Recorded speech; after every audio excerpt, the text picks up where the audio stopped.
interesarle. Y lo que creo que es interesante también es tratar de situar el momento histórico donde acontecía algo teatralmente en Rosario. Quiero decir, bueno, Arteón, porque en el caso nuestro está muy ligado a los momentos históricos que vivimos, ¿no? Lo de Malvinas, lo del Rosariazo, lo del golpe de Estado, ¿viste? ¿Qué sé yo? Hemos vivido en un país doloroso, ¿no?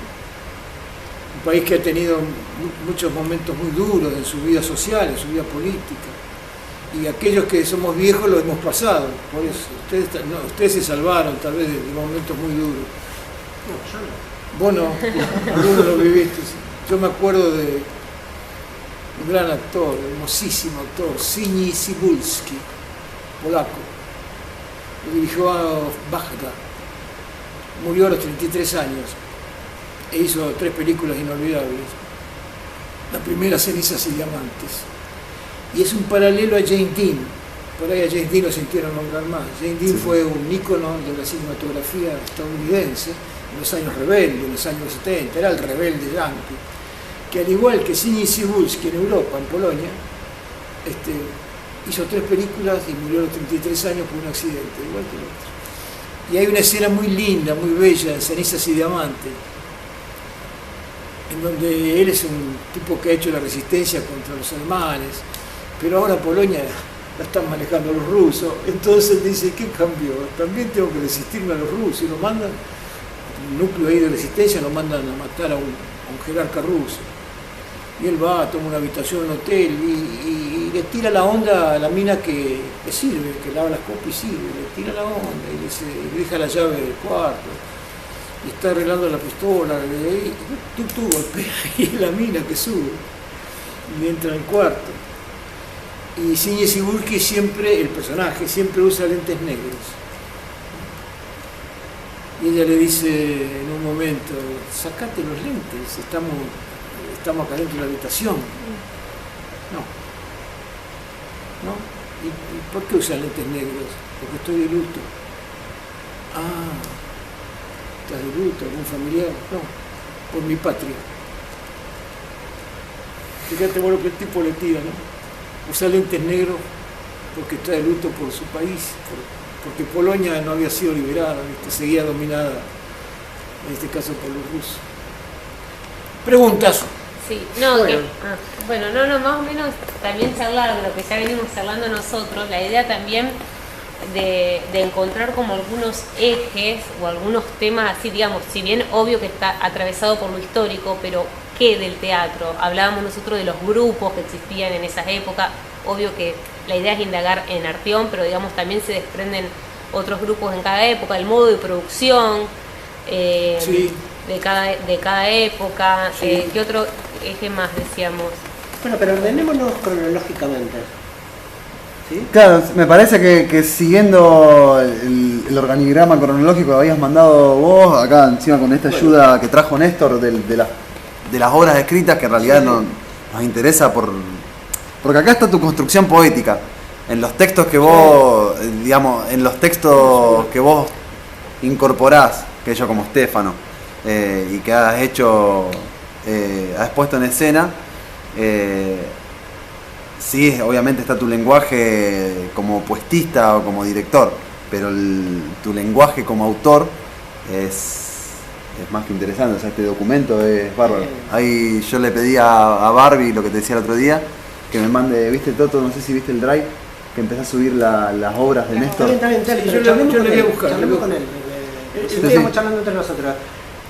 Naciste en 1941. Sí. En 1955, con el golpe de Estado, tenías 14 años. Sí. ¿De dónde viene tu vocación política?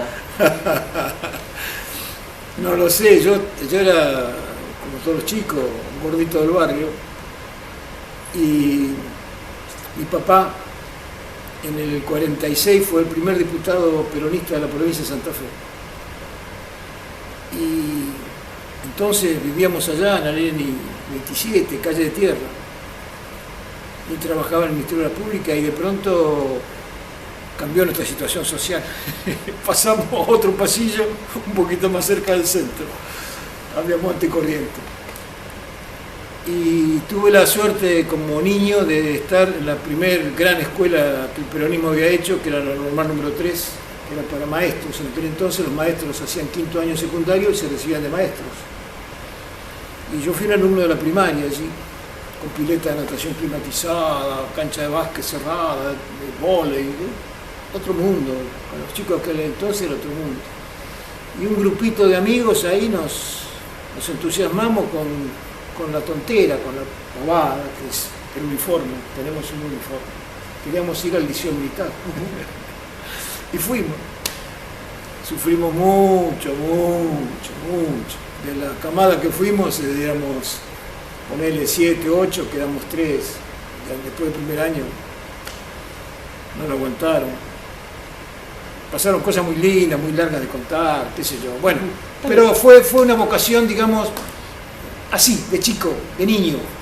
Pero no me vino mal, porque aprendí un régimen militar, al cual yo, hijo único, gordito de barrio, Bilbo, no conocía. Un régimen duro, un régimen de exigencia, de horario, de disciplina, de estudio, de control, bla, bla, bla. Que a esa altura yo no sabía si estaba bien o estaba mal, era lo que yo hacía, era lo que mi estudio. Ahí está, por ese lado aparece esto. ¿Y Sí. cuándo aparece la cuestión? Digo, por la Ahí nomás, rigidez. sí, ahí nomás. Por toda la rigidez de la que estabas hablando, Ahí se aparece pega. la cultura, aparece Correcto, el arte, correcto, sí. aparece el teatro. ¿Cuándo No, aparece perfecto, eso? se pega perfecto a tu pregunta. ¿Qué era yo? Un adolescente. ¿Qué era yo? Venía a Rosario los fines de semana, a veces, sábado, un ratito el domingo, volvíamos durante todo el año. ¿Qué es lo que tenía un adolescente? Y la necesidad de una mina. Yo quería conocer una mina, ¿no? Ir a un baile, tener vida social, no era todo milico. Pero yo no conocía a nadie en Rosario porque me había perdido la posibilidad de un estudio secundario acá.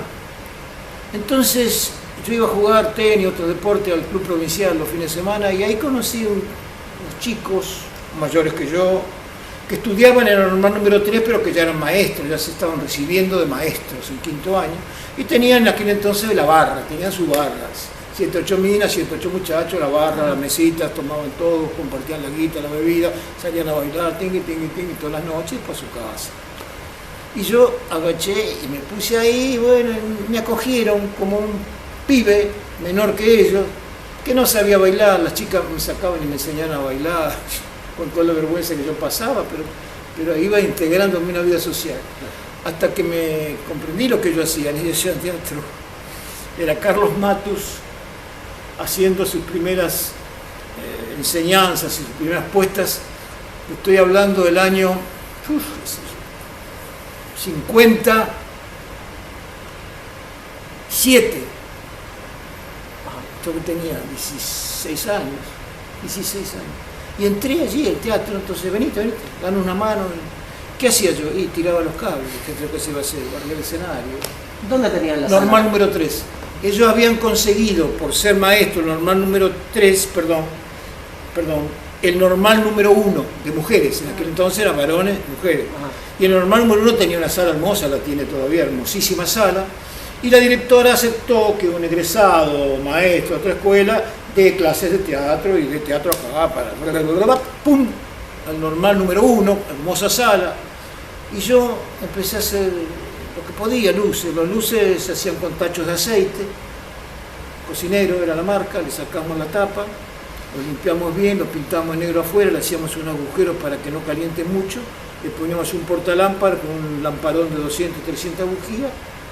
Y ese era el elemento de iluminación, con un cable largo que llegaba hasta el tablero que me enchufábamos. Y yo empecé a hacer eso. Y caí bien y conocí las chicas y me llevaban a bailar y todo.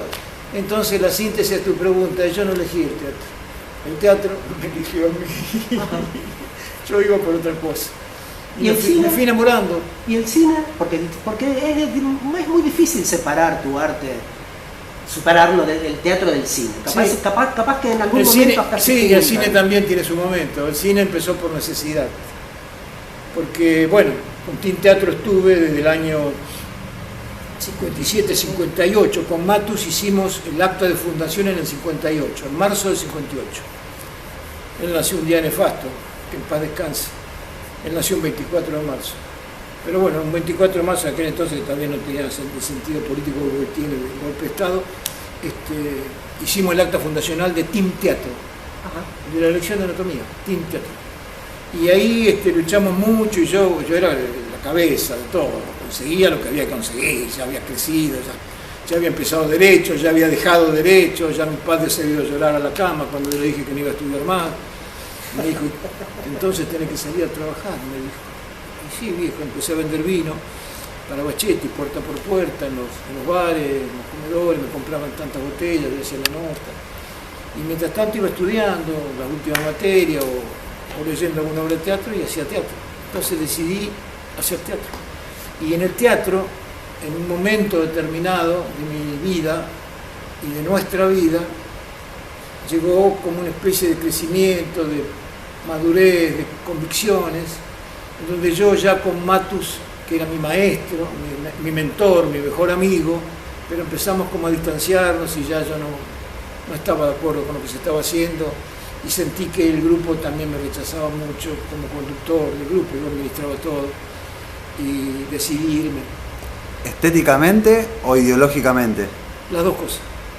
Estéticamente yo era un convencido que el Matus hacía el mejor teatro del mundo y creo que lo hacía en Rosario sin lugar a dudas. Nosotros no hacíamos un teatro, nosotros trajimos a Rosario el teatro que acá nunca se conoció. No inventamos, fuimos los precursores de Ionesco, de Gelderov, de Beckett, qué sé yo, del teatro de Adamov, el teatro moderno, el teatro que en París había surgido a mediados de los 50 como el teatro moderno que rompía con el teatro clásico de todo el mundo, ¿verdad? Ionesco fundamentalmente. Nosotros hicimos Jacobo la sumisión, El porvenir está en los huevos, La cantante calva, hicimos todas las obras de Ionesco. De Gelderot hicimos la parodia, una obra maravillosa. ¿Y quién conocí allí y con quién empecé mi vida? Con Sara Lindbergh. Y también con otra chica que era muy, muy macanuda, y que también la conocí muy jovencita, 14 años tenía, recién entraba, que era María Teresa Gordillo. Y ellas dos, cuando yo decidí que no íbamos más, porque Matus dice, bueno, ha llegado el momento de hacer obras grupales, en donde un poco esté la expresión de todos, no tanto autor. Entonces a mí me entusiasmó brutalmente esa idea. La idea era, y fue en Arteón también, esto es muy importante que se lo explique, que estaba en Buenos Aires el Instituto Di Tella. El Instituto Di Tella era un centro cultural brutal, de expansión y producción brutal, pero muy gorila, muy antiperonista, antiprogresista, era un centro muy cultural, muy culturoso, pero tenía un gran apoyo de la clase media porteña en calle Florida, el Instituto Di Tella, el famoso Instituto Torcuato Di Tella. Y allí se hacía creación colectiva. Oh, creación colectiva, la gente se volvió loco. ¿Cómo creación colectiva? Sí, el grupo se hace entre todos una obra. Y yo dije, no entiendo.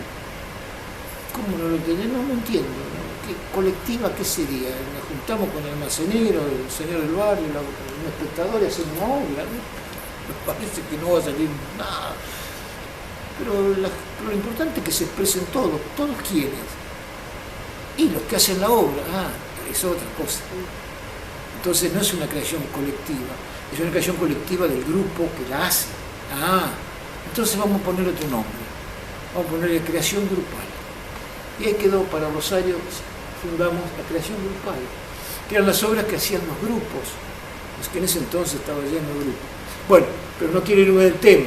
En ese momento, cuando nosotros nos vamos del team después de 7 años, dolorosa partida, dolorosa ruptura, doloroso todo, nos vamos Sara Lindbergh, María Teresa Gordillo y yo. Y nos quedamos ahí, nos vimos en un barcito, acá de Sarmiento, los tres, y llorando, ¿qué hacemos? Nada, ¿qué vamos a hacer? Yo les dije, hagamos teatro.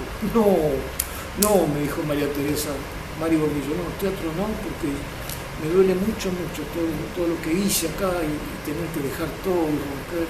Teatro, no. Y bueno, hagamos cine entonces. ¿Qué cosa? Cine. ¿Y vos sabés hacer cine? No. Yo no sé hacer cine. Hago fotos, yo sacaba la foto del Team Teatro. ¿Te parece que hagamos cine? Sí, hagamos cine.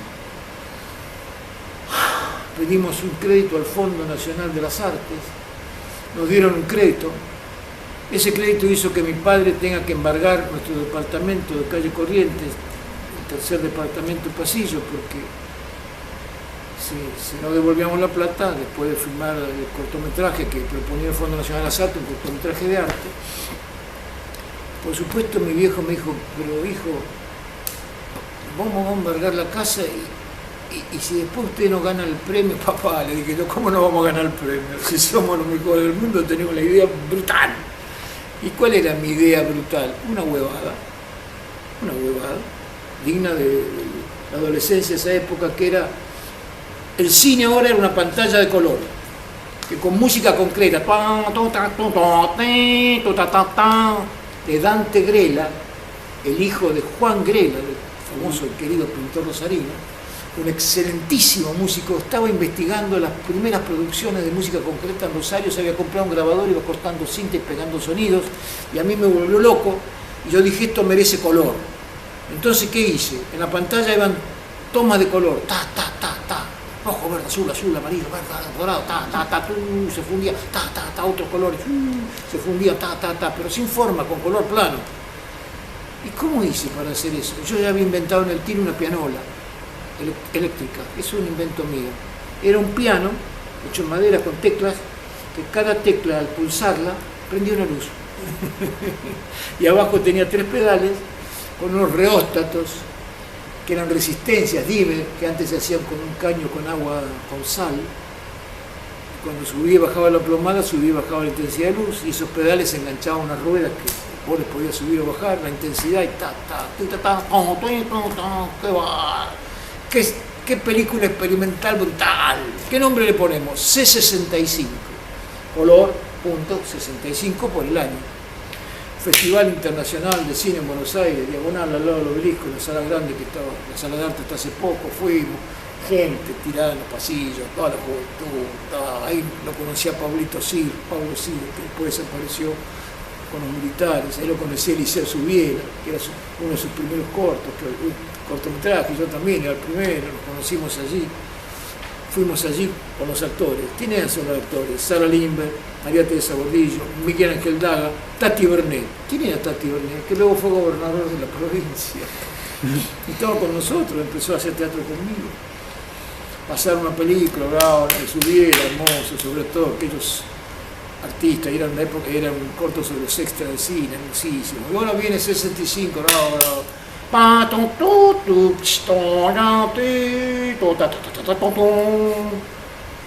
y la gente aguantó 2 minutos y medio, voy a exagerar, tal vez un poco menos, y empezaron los silbidos. A los 5 minutos silbaba toda la sala y gritaba la gente, ¡Avieites! ¡Avieites! Y yo y los actores nos hundíamos en la butaca, estábamos en el centro de la sala. Yo pregunté, ¿qué es Vieites? El loquero, me dije. El loquero de Buenos Aires. Nos silbaron, fue un desastre.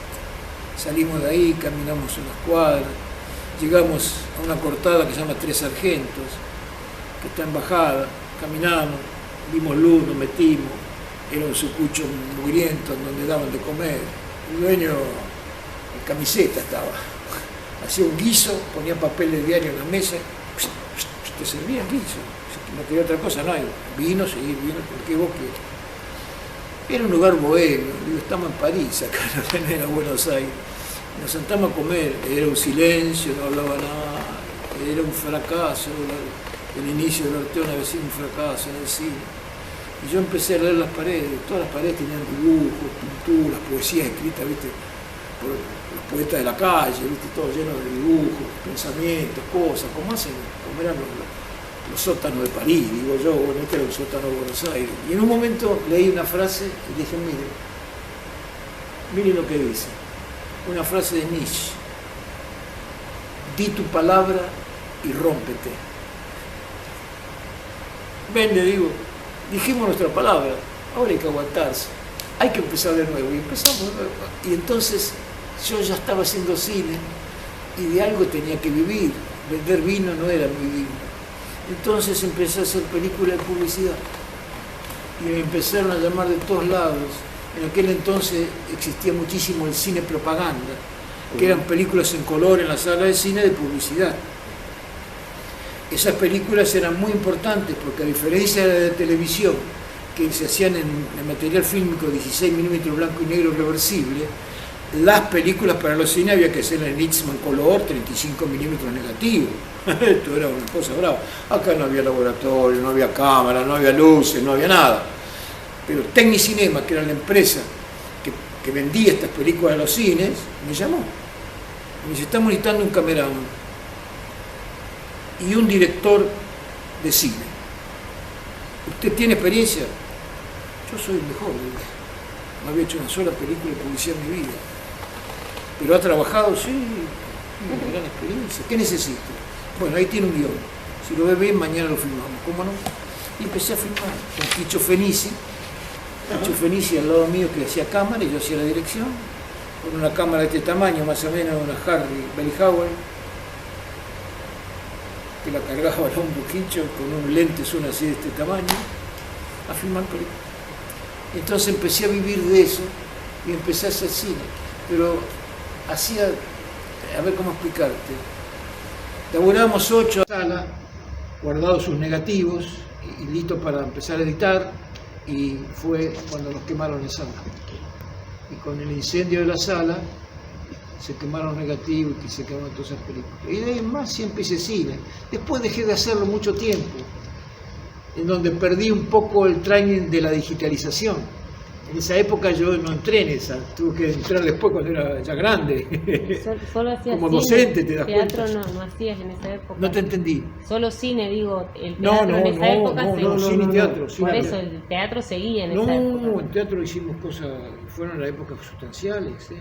Pero él me preguntó de cine. Bien. Yo empecé a hacer cine por necesidad, de eso vivía. Nos compramos con Quicho el primer auto común, lo compartíamos, que era un Citroën. ¿Y cómo lo hicimos? Con la plata hacer cine. Hacíamos cine. Y en teatro no, en teatro... Uf.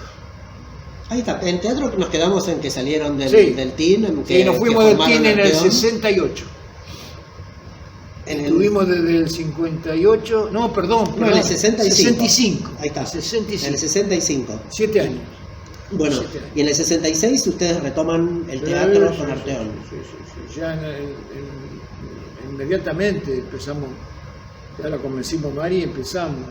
El primer trabajo que hicimos, junto con el grupo que se había empezado ya a organizar, un grupo, no se llamaba Arteón, porque no teníamos nombre, recién habíamos ahí empezado la actividad, la llamamos Grupo Organización de Arte. ¿Por qué? Pero esto es muy importante que se los cuente. Por el fracaso brutal de la película, a mi viejo lo amenazaron con rematar la casa. Y mi viejo se quería morir, se quería suicidar, porque me habían puesto la convicción en que yo ganaba el premio y le devolvía la plata. Y nunca le pudimos devolver la plata al Fondo Nacional de las Artes, que era un crédito, un préstamo. Entonces, ¿qué nos pasó? Con Sara y con Mari, fundamentalmente con ellas dos, que fueron grandes pioneras y luchadoras de la puta madre, se nos ocurrió juntar plata a beneficio, como cualquier persona haría, haciendo una función especial de cine. Bueno, si te parece, sí, vamos a buscar un cine para alquilar. Empezamos a recorrer, nos sacaron una patada en todo. Hasta que caímos en Cine El Nilo. El Cine El Nilo, que está enfrente ahora del supermercado, es en calle Urquiza.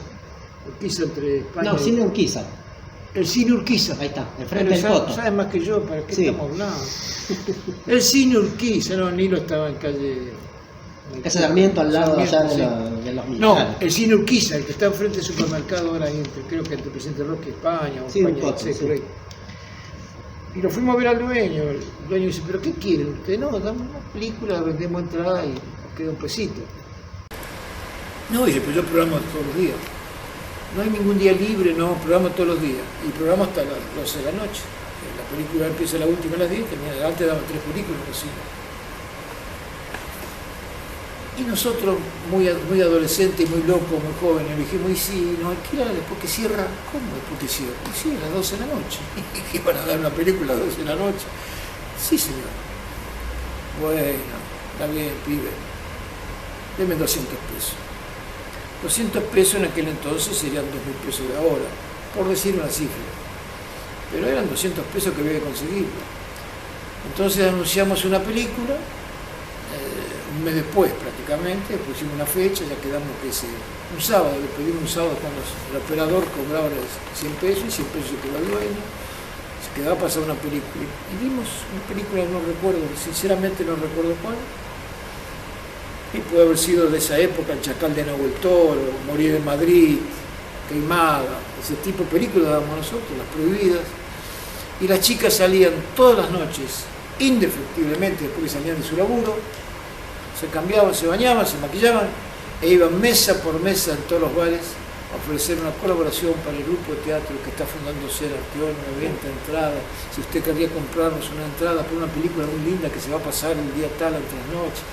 Y la gente le tiraron un mango de lástima y de pena, y a algunos le tocaban el culo también. Y bueno, y ella se iba morfando y vendiendo todas las noches sus entradas, y yo hacía de para allá, me quedaba ahí en el bar de Urquiza Corriente, las esperaba que viniesen y hacíamos los números, sumábamos, veíamos lo que teníamos, y dimos la película y se llenó la sala.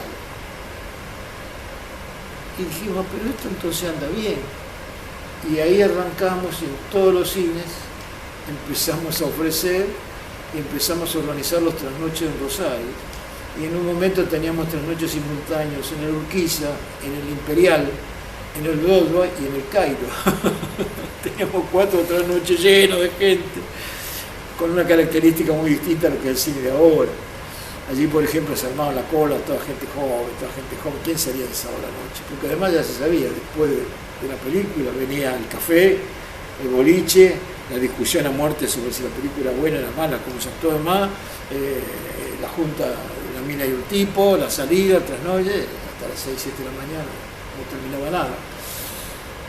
Era la vida social de la juventud, de una forma increíble. Nosotros en el hall repartíamos café gratis, hacíamos una olla de café, las chicas preparaban café, laburaban como locos y servíamos un café gratis a toda la gente que iba, y adentro le pasábamos grabadas de cabina poesías, música contemporánea, era un hecho de un gran encuentro cultural, de la noche rosarina, de los sábados. Y empezó a llenarse en todos lados, y así fue naciendo lo que luego en el 68 ya le pusimos forma definitiva, Arteón, Organización de Arte. Y si me van a preguntar qué es Arteón, ya está. No. Bueno, mira, para no ir, digamos, por cada una de las obras y demás, es mucho, digamos. A mí me gustaría a lo mejor que puedas, no digo sintetizar, pero sí trazar un mínimo camino, aunque sea de la poética, de por qué, por qué el tema, o cuáles fueron las luces que iluminaron ese tema. ¿Sí? Yo creo que lo más fácil es para sintetizar es tomar épocas. Porque, digamos, desde el teatro que veníamos con una poética moderna, actualizada, novedosa, pero para nada aceptada por el público, no teníamos un acceso masivo a todo lo que Arteón fue después, en donde su lineamiento fundamental era tener que ver con la gente, tener que ver con el momento, tener que ver con un teatro para la gente y con la gente, no cosas intelectuales, muy cerradas, ni muy de cabecitas geniales que tenían grandes ideas, sino de representar el lenguaje y lo que la gente necesitaba que se hable. Se pasaron distintas épocas. Las primeras épocas la constituyeron las primeras obras que ahí vas a ver, que eran Panfocus, Cosa Contagio y Pequeña Bárbara. Inclusive hasta Hambre y Nuestro Pan podríamos poner en esa época, junto con Hablar y la película C65. Hablar de acá de la galería, el arquitecto Juan Carlos Valenti, y me encaró, me dijo, Zapata, usted merece una sala como la gente, la cultura. Él quería jerarquizar su galería, que la estaba construyendo con un teatro o un cine. ¿por qué no se viene acá? ¿Cómo? ¿Pero usted no la hizo? No, pero en 2 meses la termino. Dejamos aquella sala, vinimos acá y nos quedamos entre los tachos de cal y arena porque no la terminó en 2 meses. Con Sara nos casamos aquí en el entrepiso, entre los tachos de construcción y los tablones, y después ya al año siguiente sí inauguramos esta sala. Así que siempre tuvimos un lugar, digamos, siempre tuvimos un lugar. De acá cuando la quemaron nos fuimos a la Prida 555. Después se rehizo al año siguiente esta sala, la quemaron en octubre, 27 de octubre del 72. El 15 de agosto del 73 la reinauguramos con Sangre de Cóndor, una película boliviana muy interesante, prohibida por supuesto. Esta sala. Y aparte de toda esa movida que estaban haciendo ustedes con las 4 salas, las funciones de trasnoche, los cines, el teatro, ¿qué más? ¿Había otra cosa? Sí. ¿Había otros grupos produciendo? Había grupos en Rosario. Toda la primera parte que te conté del Teen Teatro fundamentalmente y de las primeras obras nuestras, en Rosario existía una categoría que prácticamente existió en todo el país. Eran los grupos teatrales. No era como ahora que se forman grupos, pero fundamentalmente con actores invitados y se hacen cooperativas de trabajo, o se juntan para montar una obra. Eso no existía. Existían los grupos de teatro. Si vos no pertenecías a un grupo, no hacías teatro, muy simple. Muy tradicionales algunos muy politizados. Por ejemplo, el Faro era un grupo teatral que era el brazo político del Partido Comunista Argentino, obviamente. El Centro Dramático Litoral, que fue el primero que tuvo la sala allá, acá de la Prida, y se la quemaron también porque tenían un toldo y le quemaron el toldo del patio, era de Carlos Serrano y Jorge Garramuño. Era un teatro muy con una estética muy internacional, europea, le gustaba el buen teatro, el buen teatro. Después vino Meridiano 61, La Ribera, de Pepe Costa, Meridiano 61 de Mirko Buchín, La Calle, de David Ranner, La Barraca. Había teatros. Vos pertenecías a un teatro. Sí pertenecías a un teatro. Eran grupos y además tenían espacio físico todos los grupos. Algunos tenían espacio físico, otros alquilábamos, otros, como La Barraca, le daban al centro italiano tales días para trabajar allí. Nos ubicamos como podíamos, pero todos teníamos como ambición tener nuestro espacio, alquilarlo, o comprarlo, o qué sé yo. Nosotros, el primer espacio de Teen Teatro estuvo en calle San Lorenzo, entre Sarmiento y San Martín, 1068, al lado de allá. Y enfrente de este lado, el Faro, que ahora donde está la sala en el caso Oroño, no sé cómo se llama esa sala, con su suelo. Sí, ese era el Teatro El Faro. Ellos lo construyeron, una locura, una cosa loca, porque había una columna en el medio y tuvieron que sacar la columna y para eso hacer una arcada. Estuvieron 2 años construyendo. Nosotros estrenamos en una vieja cochera de Escarabino que había sido un diario, de ahí estrenamos nuestra sala, construimos nosotros a pulmón nuestra sala, yo construí el escenario, el piso. ¿Iban a ver las obras de los otros grupos? Era una tirantez muy grande, había una gran competencia y una gran rigurosidad de si pertenecías a no tenía, por ejemplo, los grupos tenían prohibido que sus actores actúen en otros grupos. Si vos te ibas a actuar en otro grupo, te expulsaban. Yo estaría colgado. Los grupos tenían prohibido que vos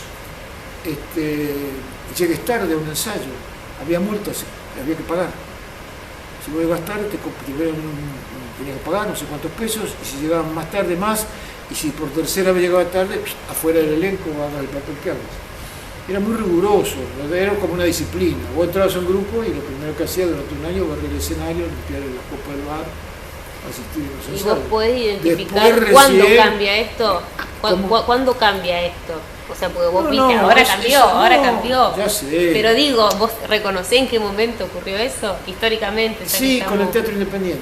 Eso fue el teatro independiente. Vos no te olvides que esos grupos de la década del 60, 50, 60 y 70 eran el devenir de los teatros independientes, que no fue una experiencia rosarina, sino una experiencia porteña, con Teatro del Pueblo, ¿verdad?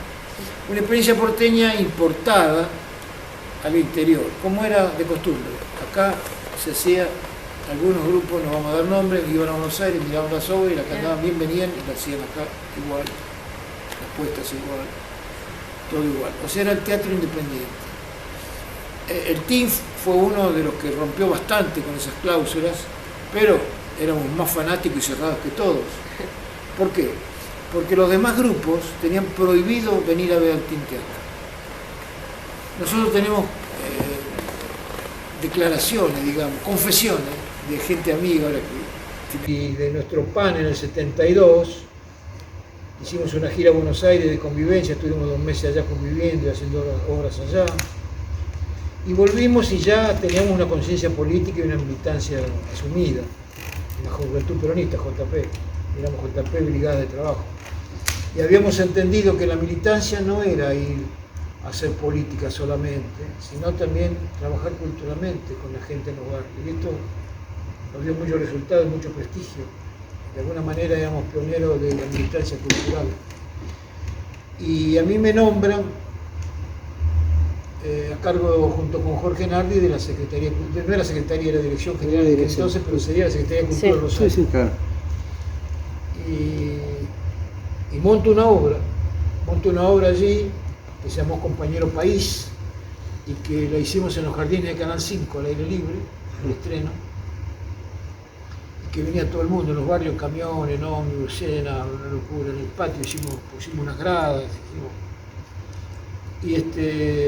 y esa obra era como un repaso de los años de represión político-militar y de la lucha del pueblo en las villas, de la influencia de estadounidenses en las dependencias, de la falsa e hipócrita cultura, Doña Rosita la cultura. Habíamos hablado de personajes que conocíamos y demás, y hacíamos un teatro circo.